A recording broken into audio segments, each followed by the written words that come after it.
कि पहले सोचो, रुको और समझो और फिर आगे बढ़ो। रुको, सोचो, एक्शन लो।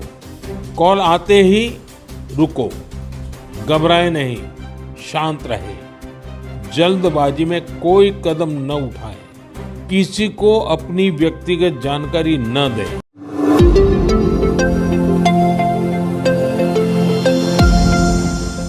आज दिल्ली के पूर्व मेयर डॉक्टर मुकेश सुजान जी ने अपने सहयोगी और बीजेपी कार्यकर्ताओं के साथ मन की बात सुनी। आज जान लेते हैं मन की बात में क्या क्या बोली गई यहाँ भारत के यशस्वी प्रधानमंत्री मोदी जी द्वारा। देखिए, आज मोदी जी ने सबसे पहले तो मन की बात का जो कार्यक्रम था हमारे इस 122 बूथ पे भी सुना और मैं 56 नंबर बूथ पर सुनकर रहा हूँ। माननीय प्रधानमंत्री ने सबसे पहले जो डिजिटल अरेस्ट है, जो डिजिटल फ्रॉड है, उसके लिए सभी को सचेत रहने का जो मंत्र दिया है, जिसमें 3 मंत्र दिए हैं कि पहले सोचो, रुको और समझो और फिर आगे बढ़ो। और माननीय प्रधानमंत्री जी ने ये भी अपने युवा साथियों को, जो बच्चे हैं प्यारे, उनको बताया है कि अगर इस तरह की कोई भी घटना होती है, सबसे पहले अपने आप को समझाना है, अपने आप को रोकना है और फिर अपने पेरेंट्स को तुरंत इस बात की जानकारी देनी है। माननीय प्रधानमंत्री जी ने फिट इंडिया मूवमेंट पे भी बात की है। हम उनका भी धन्यवाद करते हैं कि समय समय पर अपने कार्यकर्ताओं को, देशवासियों को फिट रहने के लिए प्रेरित करते रहते हैं। तो आज 115वां जो मन की बात का संस्करण था, वो इस कार्यालय पर तो वर्षों से, जिस दिन से इस कार्यक्रम की शुरुआत हुई, हमेशा हर महीने के जो लास्ट रविवार होता है उसको होता ही है और सभी साथी कार्यकर्ताओं के साथ हम सुनना सुनिश्चित करते हैं। मेरे प्यारे देशवासियों, मैं आपको एक ऑडियो सुनाता हूँ। हेलो सर नमस्ते सर। नमस्ते सर बोलिए सर। देखिए, ये जो आपने एफआईआर नंबर मुझे सेंड किया है, इस नंबर के खिलाफ 17 कंप्लेंट्स हमारे पास। आप ये नंबर यूज कर रहे हैं? मैंने नहीं यूज करता हूँ सर। अभी कहाँ से बात कर रहे हो? सर कर्नाटका सर, वो घर में हूँ सर। ओके, इसके लिए आप अपनी स्टेट में रिकॉर्ड करवाइए ताकि ये नंबर ब्लॉक कर दिया जाए, फ्यूचर में आपको कोई प्रॉब्लम ना हो। Okay, yes sir. अभी मैं आपको कनेक्ट कर रहा हूँ, ये आपका इन्वेस्टिगेशन ऑफिसर है। आप अपनी स्टेट में रिकॉर्ड करवाइए ताकि ये नंबर ब्लॉक कर दिया जाए। Okay, yes sir, yes sir, yes sir. अब बताइएगा मैं किसके साथ बात कर रहा हूँ। अपना आधार कार्ड मुझे शो कीजिएगा वेरीफाई करने के लिए, बताइएगा। सर मेरे पास अभी नहीं है sir Aadhaar card sir, please sir. Phone आपके फोन में है? नहीं सर। फोन में आधार कार्ड की पिक्चर नहीं है आपके पास? नहीं है सर। नंबर याद है आपको? सर नहीं है सर, नंबर भी याद नहीं है सर। हमने सिर्फ वेरीफाई करना है। ओके, वेरीफाई करने के लिए नहीं सर। आप डरिए ना, डरिए ना। अगर आपने कुछ नहीं किया तो आप डरिए ना। हाँ सर, हाँ सर। अगर आपके पास आधार कार्ड है तो मुझे दिखा दीजिए वेरीफाई करने के नहीं लिए। सर, नहीं सर, मैं गाँव को आया था सर, घर में है सर। Okay, coming. जय हिंद। इस व्यक्ति के वन साइड वीडियो का रिकॉर्ड करो as per the protocol. Okay, ये ऑडियो सिर्फ जानकारी के लिए नहीं, ये कोई मनोरंजन वाला ऑडियो नहीं है। एक गहरी चिंता को लेकर के ऑडियो आया है। आपने अभी जो बातचीत सुनी, वो डिजिटल अरेस्ट के फरेब की है। ये बातचीत एक पीड़ित और फ्रॉड करने वाले के बीच हुई है।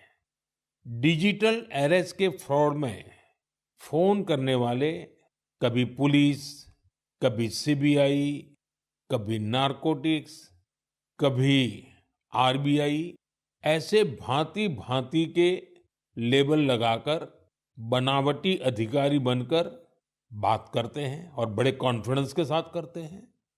मुझे मन की बात के बहुत से श्रोताओं ने कहा कि इसकी चर्चा जरूर करनी चाहिए। आइए मैं आपको बताता हूं, ये फ्रॉड करने वाली गैंग काम कैसे करती है, ये खतरनाक खेल क्या है, आपको भी समझना बहुत जरूरी है, औरों को भी समझाना उतना ही आवश्यक है। पहला दाव, आपकी व्यक्तिगत जानकारी, वो सब जुटा करके रखते हैं। आप पिछले महीने गोवा गए थे, है ना? आपकी बेटी दिल्ली में पढ़ती है ना? वे आपके बारे में इतनी जानकारी जुटा कर रखते हैं कि आप दंग रह जाएंगे। दूसरा दाव, भय का माहौल पैदा करो। वर्दी, सरकारी दफ्तर का सेटअप, कानूनी धाराएं, वो आपको इतना डरा देंगे, फोन पर बातों बातों में आप सोच भी नहीं पाएंगे। और फिर उनका तीसरा दाव शुरू होता है। तीसरा दाव, समय का दबाव। अभी फैसला करना होगा, वरना आपको गिरफ्तार करना पड़ेगा।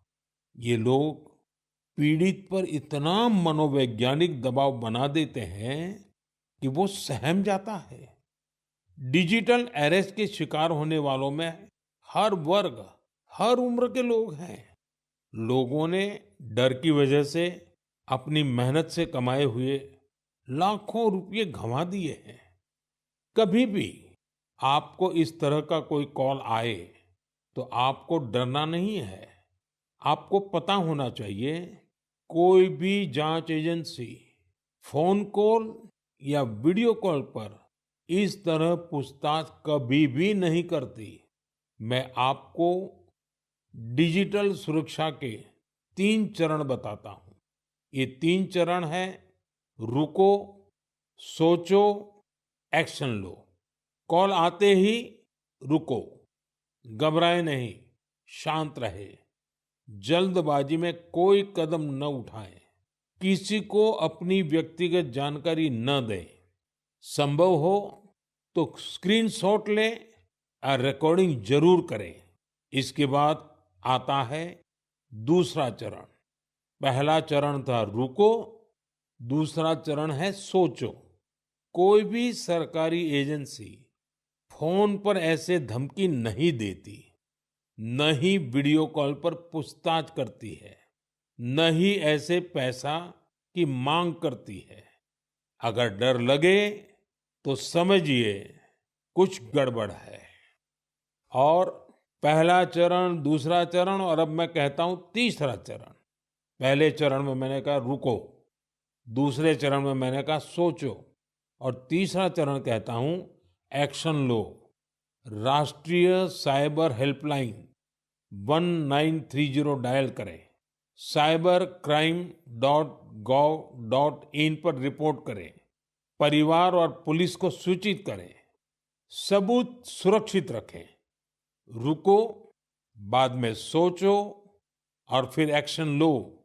ये 3 चरण आपकी डिजिटल सुरक्षा का रक्षक बनेंगे।